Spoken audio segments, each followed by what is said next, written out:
संतोषी माता की जय। आइए आज के वीडियो में हम संतोषी माता की व्रत कथा का श्रवण करेंगे। संतोषी माता की कथा का श्रवण करने के लिए आप हाथ में थोड़ा सा भुना हुआ चना और गुड़ रखें और एक शुद्ध देसी घी का दीपक संतोषी माता की प्रतिमा के सामने जलाकर कथा का श्रवण करें। आइए अब कथा का श्रवण करते हैं। एक बुढ़िया थी, उसके 7 बेटे थे, 6 कमाने वाले थे, एक निकम्मा था। बुढ़िया माँ 6 पुत्रों की रसोई बनाती, भोजन कराती और पीछे से जो कुछ बचता तो 7वें को देती थी। 7वां पुत्र बहुत सीधा साधा था, मन में कुछ विचार ना करता था। एक दिन वह अपनी बहू से बोला, देखो मेरी माता का मुझ पर कितना प्रेम है। वह बोली, क्यों नहीं, सबका जूठा बचा हुआ तुमको जो खिलाती है। वह बोला, ऐसा हो ही नहीं सकता, मैं जब तक अपनी आँखों से ना देखूं मान नहीं सकता। बहू ने हंसकर कहा, तुम देख लोगे तब तो मानोगे। कुछ दिन बाद एक बड़ा त्यौहार आया। घर में अनेक प्रकार के व्यंजन और चूरमा के लड्डू बने। वह जांचने को सिर दर्द का बहाना कर पतला कपड़ा सिर पर ओढ़कर रसोई घर में सो गया और कपड़े में से सब देखता रहा। 6 भाई भोजन करने आए। उसने देखा माँ ने उनके लिए सुंदर सुंदर आसन बिछाए, 7 प्रकार की रसोई परोसी है। वह आग्रह करके उन्हें जिमाती है। वह देखता रहा। 6 भाई भोजन कर उठे। तब माँ ने उनकी जूठी थालियों में से लड्डुओं के टुकड़ों को उठाया और एक लड्डू बनाया। जूठन साफ कर उसकी माँ ने पुकारा, उठ बेटा, 6 भाई भोजन कर गए, अब तू ही बाकी है, उठना, कब खाएगा। वह कहने लगा, माँ मुझे भोजन नहीं करना, मैं परदेश जा रहा हूँ। माता ने कहा, कल जाता हो तो आज ही चला। ऐसा सुनकर वह माँ से बोला, हाँ हाँ मैं आज ही जा रहा हूँ। यह कहकर वह घर से निकल गया। चलते समय बहू की याद आई। वह गौशाला में कंडे थाप रही थी। उसके पास जाकर बोला, हम जावे परदेश को, आवेंगे कुछ काल, तुम रहियो संतोष से, धर्म आपनो पाल।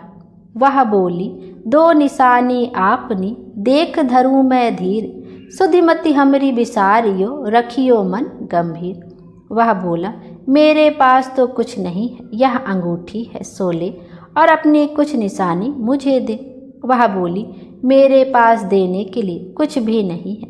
वह कंडे थाप रही थी। उसने कहा, यह गोबर भरा हाथ है। उसने उसकी पीठ पर वह गोबर लगे हाथ से थाप मार दी। वह चल दिया। चलते चलते दूर देश में पहुंचा। वहाँ पर एक साहूकार की दुकान थी।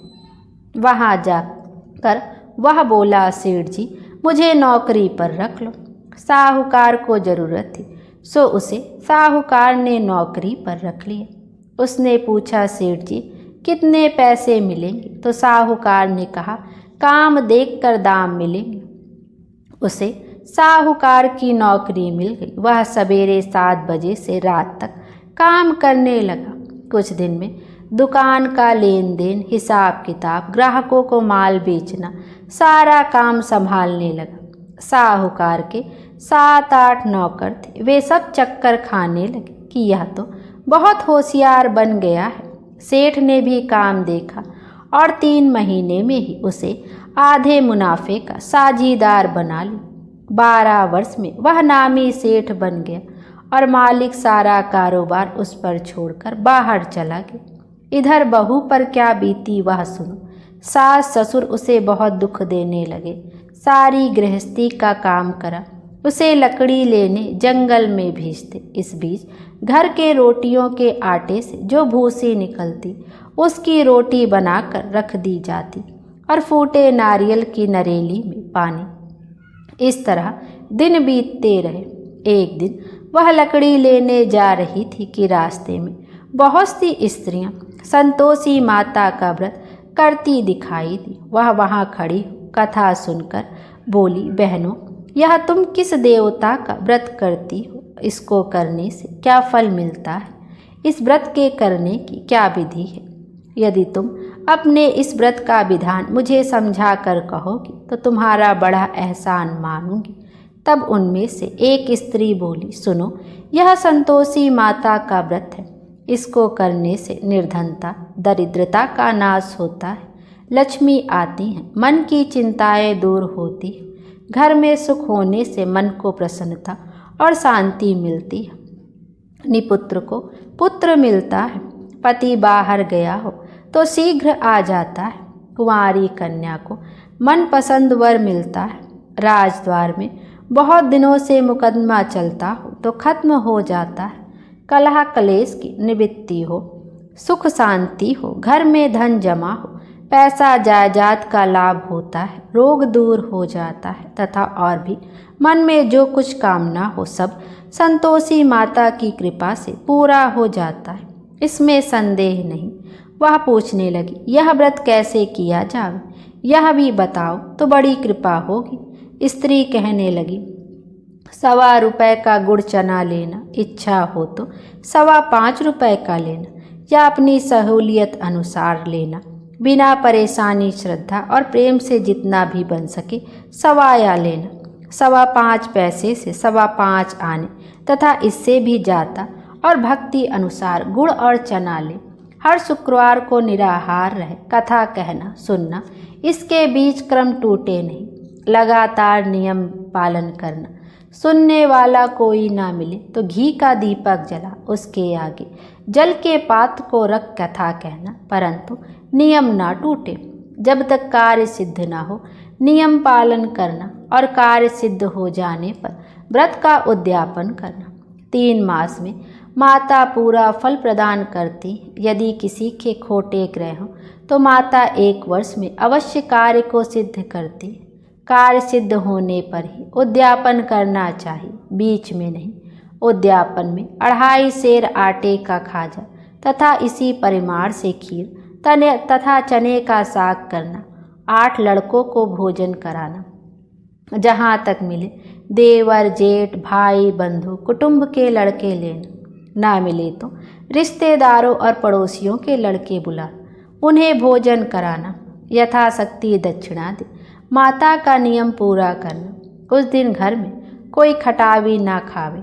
यह सुन बुढ़िया की बहू चल दी। रास्ते में लकड़ी के बेच को बेच दिया और उन पैसों से गुड़ चना ले माता के व्रत की तैयारी कर आगे चली और सामने मंदिर देख पूछने लगी, यह मंदिर किसका है? सब कहने लगे, संतोषी माता का मंदिर है। यह सुन माता के मंदिर में जा माता के चरणों में लौटने लगी, विनती करने लगी, माँ मैं दीन हूँ, निपट मूर्ख हूँ, व्रत के नियम कुछ जानती नहीं, मैं बहुत दुखी हूँ। हे माता जगजननी, मेरा दुख दूर कर, मैं तेरी शरण में हूँ।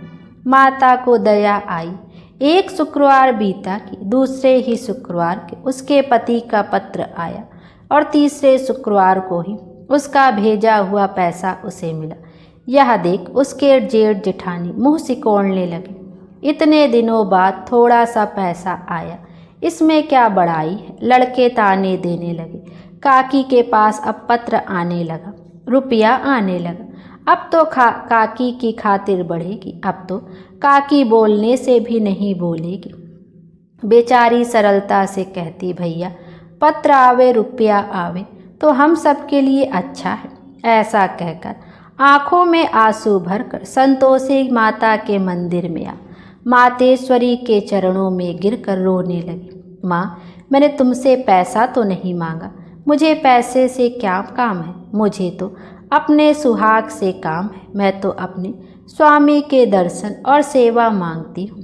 तब माता ने प्रसन्न होकर कहा, जा बेटी, तेरा स्वामी आवेगा। यह सुन खुशी से बावली हो घर जाकर काम करने लगी। अब तो संतोषी माता विचार करने लगी, इस भोली पुत्री से मैंने कह तो दिया तेरा पति आएगा, पर आएगा कहाँ से? वह तो इसे स्वप्न में भी याद नहीं करता, उसे याद दिलाने तो मुझे जाना पड़ेगा। इस तरह माता उस बुढ़िया के बेटे के पास जा स्वप्न में प्रकट हो कहने लगी, साहूकार के बेटे सोता है या जागता है? वह कहता है, माता सोता भी नहीं हूँ, जागता भी नहीं हूँ, बीच में हूँ। कहिए क्या आज्ञा है माँ। कहने लगी तेरा घर बार है या नहीं। वह बोला मेरे सब कुछ है माता, माँ बाप भाई बहन बहू क्या कमी है। माँ बोली भोले पुत्र तेरी घरवाली घोर कष्ट उठा रही है, तेरे माँ बाप उसे बहुत दुख दे रहे हैं, वह तेरे लिए तरस रही है तो उसकी सुध ली। वह बोला हाँ माता यह तो मुझे मालूम है, परंतु जाऊं कैसे। परदेश की बात है, लेन देन का कोई हिसाब नहीं, कोई जाने का रास्ता नजर नहीं आता, कैसे चला जाऊं। माँ कहने लगी मेरी बात मान, सवेरे नहा धोकर संतोषी माता का नाम ले, घी का दीपक जला दंडवत कर दुकान पर जा बैठना। देखते देखते तेरा लेन देन चुक जाएगा, जमा का माल बिक जाएगा, सांझ होते होते धन का ढेर लग जाएगा। अब तो वह सवेरे बहुत ही जल्दी उठ मित्र बंधुओं से अपने सपने की बात कही, वे सब उसकी बात अनसुनी कर खिल्ली उड़ाने लगे। कहीं सपने भी सच होते हैं। एक बूढ़ा बोला देख भाई मेरी बात मान, इस तरह सांच या झूठ करने के बदले देवी ने जैसा कहा है वैसा ही करना, तेरा क्या जाता है। वह बूढ़े की बात मान नहा धोकर संतोषी माता को दंडवत कर घी का दीपक जलाकर दुकान पर जा बैठा। थोड़ी देर में क्या देखता है कि देने वाले रुपया लाए, लेने वाले हिसाब लाए। कोठे में भरे सामानों के खरीदार नगद दाम में सौदा करने लगे। शाम तक धन का ढेर लग गया। मन में माता का नाम ले प्रसन्न हो घर जाने के वास्ते गहना कपड़ा सामान खरीदने लगा और वहाँ के काम से निपट वह घर को रवाना हुआ। वहाँ बहू बेचारी जंगल में लकड़ी लेने जाती है, लौटते वक्त माता जी के मंदिर पर विश्राम करती है। वह तो उसका रोज रुकने का स्थान ठहरा। तो थोड़ी दूर से धूल उड़ती देख वह माता से पूछती है माता यह धूल कैसी उड़ रही है। माँ कहती हे पुत्री तेरा पति आ रहा है, अब तू ऐसा कर लकड़ियों के 3 बोझ बना, एक नदी के किनारे रख, दूसरा मेरे मंदिर पर और तीसरा अपने सिर पर रख। तेरे पति को लकड़ी का गट्ठा देखकर मोह पैदा होगा, वह वहाँ रुकेगा, नाश्ता पानी बना खाकर माँ से मिलने जाएगा। तब तू लकड़ी का बोझ उठाकर जाना और बीच चौक में गट्ठा डालकर 3 आवाजें जोर से लगाना, लो सासू जी लकड़ियों का गट्ठा लो, भूसी की रोटी दो, नारियल के खोपड़े में पानी दो, आज कौन सा मेहमान आया है। माँ की बात सुनकर वह बहुत अच्छा माता जी कहकर प्रसन्न हो लकड़ियों के 3 गट्ठे ले आई। एक नदी के तट पर एक माता के मंदिर पर रखा। इतने में ही वह मुसाफिर आ पहुँचा। सूखी लकड़ी देख उसको इच्छा हुई कि अब यहीं निवास करे और भोजन बना खा पी कर गाँव जावे। इस प्रकार भोजन खा विश्राम ले वह गाँव को गए।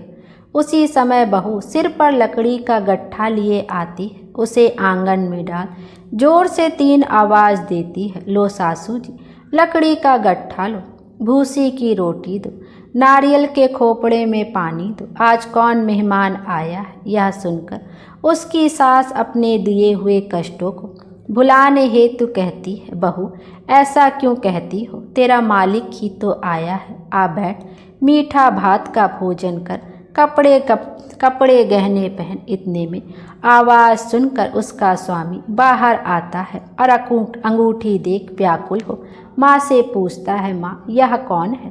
माँ कहती है, बेटा यह तेरी बहू है, आज 12 वर्ष हो गए हैं जब से तू गया है, तब से सारे गांव में जानवर की तरह भटकती फिरती है, कामकाज घर का कुछ करती नहीं, 4 समय आकर खा जाती है। अब तुझे देखकर भूसी की रोटी और नारियल के खोपड़े में पानी मांगती है।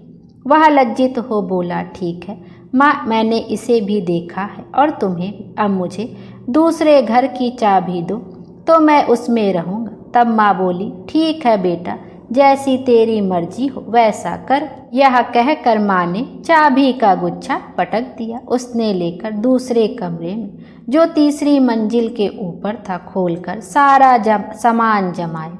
एक ही दिन में वहाँ राजा के महल जैसा ठाट बाट बन। अब क्या था, वह सुख भोगने लगी। इतने में अगला शुक्रवार आया। उसने अपने पति से कहा, मुझे माता का उद्यापन करना है। उसका पति बोला, बहुत अच्छा, खुशी से करो। तुरंत ही वह उद्यापन की तैयारी करने लगी। जेठ के लड़कों को भोजन के लिए कहने गई। उसने मंजूर किया, परंतु पीछे जेठानी अपने बच्चों की सिखलाती है, देखो रे, भोजन के समय सब लोग खटाई मांगना, जिससे इसका उद्यापन पूरा ना हो। लड़के जीमने आए, खीर पेट भर खाई, परंतु बात याद आते ही कहने लगे, हमें कुछ खटाई खाने को दो, खीर खाना हमें भाता नहीं, देखकर आरुचि होती है। वह कहने लगी, खटाई किसी को ना दी जाएगी, यह तो संतोषी माता का प्रसाद है। लड़के उठ खड़े हुए, बोले, पैसा लाओ। भोली बहू कुछ जानती नहीं थी, सो उन्हें पैसे दे दिए। लड़के उसी समय उठकर इमली ला खाने लगे। यह देख बहू पर माता जी ने कोप किया। राजा के दूत उसके पति को पकड़ कर ले।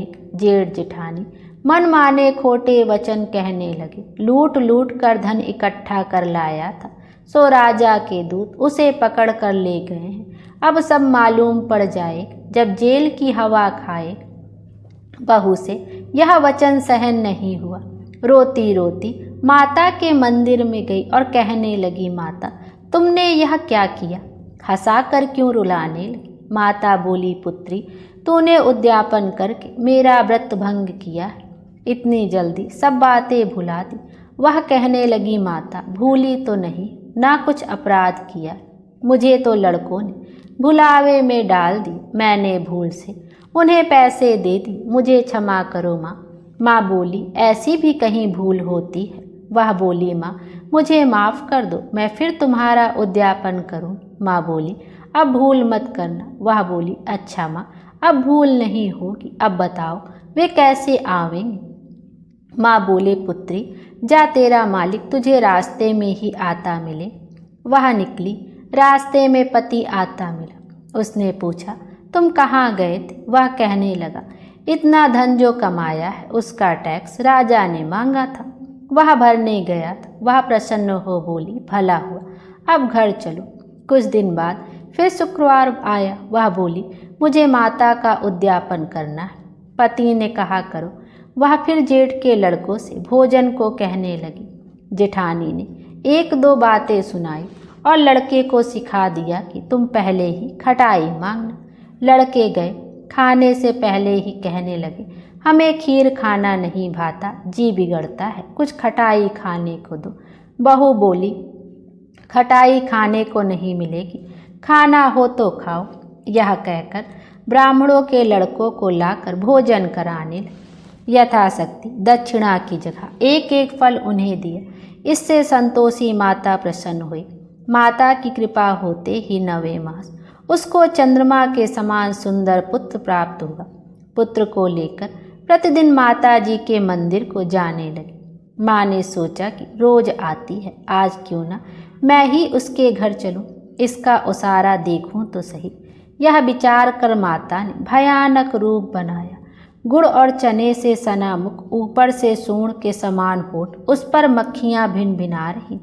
दहलीज में पैर रखते ही उनकी सास चिल्लाई, देखो रे, कोई चुड़ैल डाकनी चली आ रही है, लड़को इसे भगाओ, नहीं तो किसी को खा जाएगी।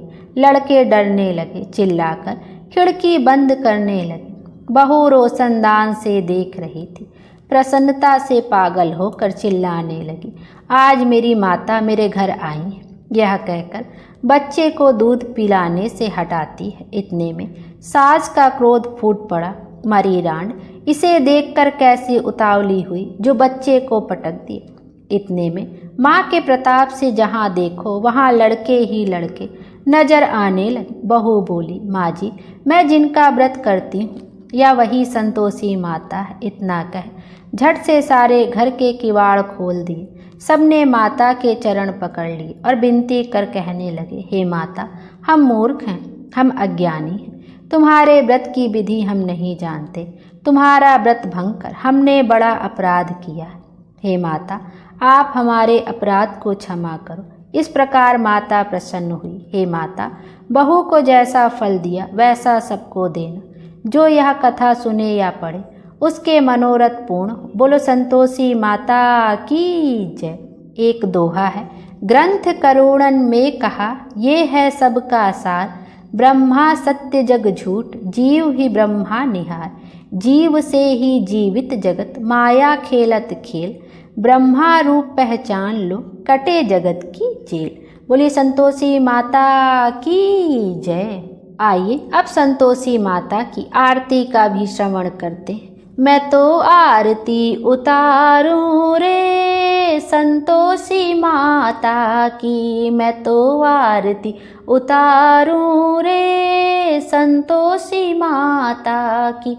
जय जय संतोषी माता जय जय माँ, जय जय संतोषी माता जय जय माँ। बड़ी ममता है बड़ा प्यार माँ की आँखों में, बड़ी करुणा माया दुलार माँ की आँखों में। क्यों ना देखूं मैं बारंबार माँ की आँखों में, दिखे हर घड़ी नया चमत्कार माँ की आँखों में। नित्य करूं झूम झूम झम झमा झम झूम झूम, झांकी निहारूं रे ओ प्यारी प्यारी झांकी निहारूं रे। मैं तो आरती उतारूं रे संतोषी माता की।